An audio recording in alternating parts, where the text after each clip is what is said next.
Hello guys, you're welcome once more to NEPH. I'm your tutor, Mr. Obuki. If you're new to the channel, you're highly welcome. Alright, so we have another simple problem on the board today. It's on mensuration and we are going to look at it together. If you don't mind, you can pause the video and attend the question and come back to this video. So the question says we should find the volume of what is sphere. We are given the radius as 7 centimeter to the nearest whole number.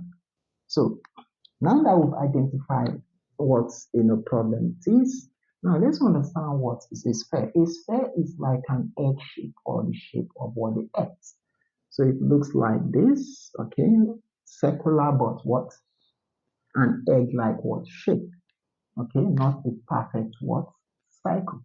So now that we know this, now for the total surface area, okay, of any sphere is, we can use 4 circles, okay, 1, 2, 3, 4.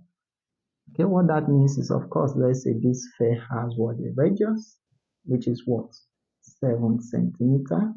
So remember, you can use 4 circles, okay, having the same radius to form this sphere, the total surface. So for the total surface area, remember the surface area of one circle is 1 pi r square. This is pi r square. This is pi r square, and this is pi r square. All right. So we can see the total surface area to be pi r square plus pi r square plus pi r square plus pi r square. So the total surface area of the sphere becomes, if we add all this, we have 4 pi r square, which is 4 multiplied by what? The area of what? A circle.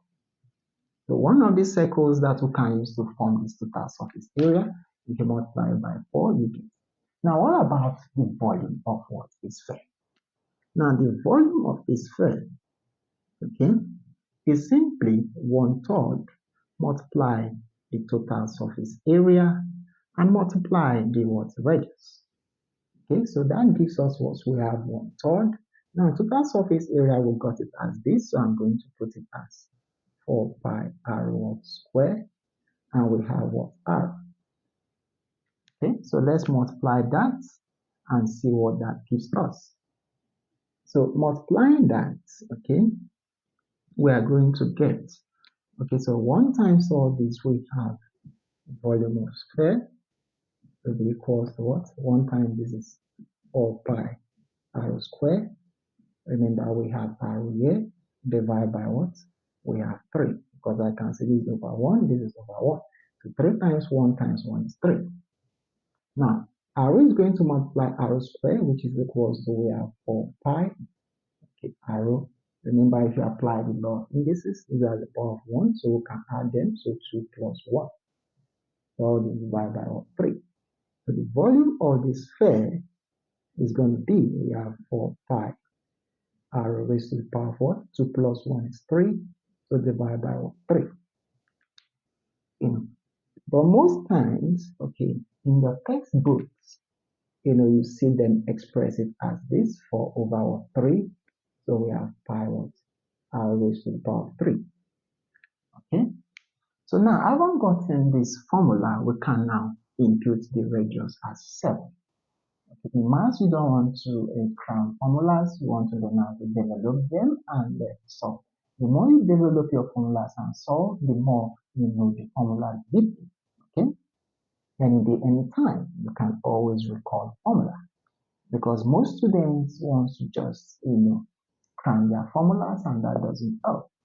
Okay, if you learn maths from the approach of knowing how to derive the formulas, it can make it easily recall formulas easily. All right, so let's substitute the value of what? The radius and pi. So our volume of the sphere is going to be, we have, okay, 4 over 3 multiply. Pi is what? 22 over 7. Okay, and we have r, which is 7 centimeter. So raised to the power of what? 3 divided by 1. Now that we've gotten that, we can now solve further to get our answer. So let's solve further. Now we're going to see that this is 4 times what? 22. So we have that as what? 88. Okay, times. Now 7 centimeter cube means 7 centimeter times 7 centimeter times 7 centimeter. So we have all this divided, we have 3 times what? 7. So 3 times what? 7. Okay, so with this, we can now solve further. I can see that we can cancel 7, we have 1, 1.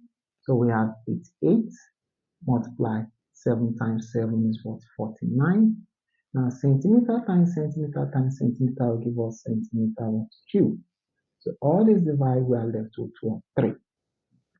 So now that we have been able to get that, now let's multiply the value of 88 by what? 49 to see what we get. And we are going to get 4312, so centimeter cube divided by 3.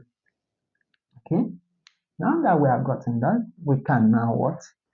Use 3 to divide this and get our value. So 3 into this is going to give us what? We have 1. Okay, now we have 1 remaining, so I'm going to put that 1 here, which is what? 13.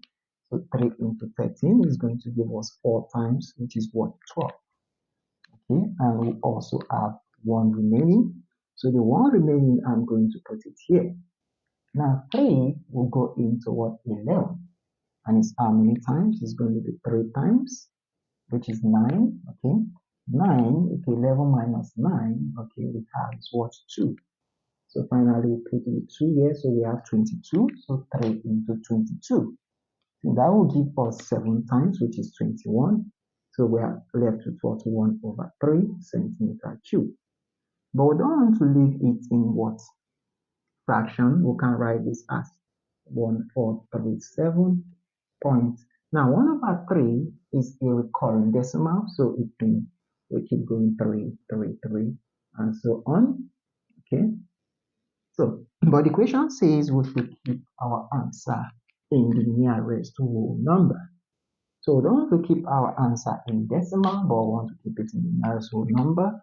So our answer to this question is going to be the volume of the sphere. It's going to be, we have 1437 centimeter cube. So that gives us the simple solution to the simple problem. Alright guys, thank you guys for watching this video. Make sure you hit the like button and subscribe to this YouTube channel. I'm going to see you guys in my next one. You take care. Bye.